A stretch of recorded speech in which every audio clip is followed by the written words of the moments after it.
தமிழக கவர்னர் ரவி மேற்கு வங்கத்திற்கு மாற்றப்பட்டது பலருக்கும் அதிர்ச்சியை அளித்துள்ளது. திமுகவை பாடாய்படுத்திய இவரை ஏன் திடீரென மாற்ற வேண்டும் என கேள்விகள் எழுந்தன.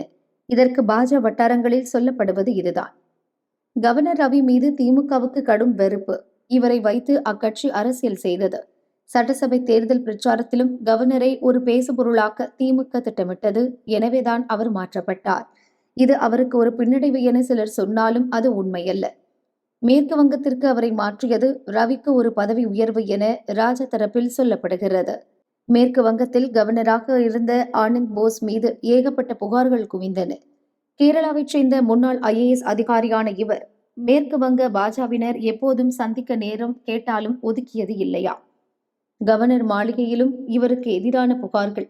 மேலும் மம்தாவிற்கு எதிராக செயல்படாமல் நெருக்கமாகிவிட்டார். இதனால் பதவி விலகும்படி பாஜ மேலிடம் கேட்டுக்கொண்டதாக கூறப்படுகிறது. IAS அதிகாரியான அனந்த போஸை விட IPS அதிகாரியான ரவிதான் மம்தாவிற்கு சரியான நபர்.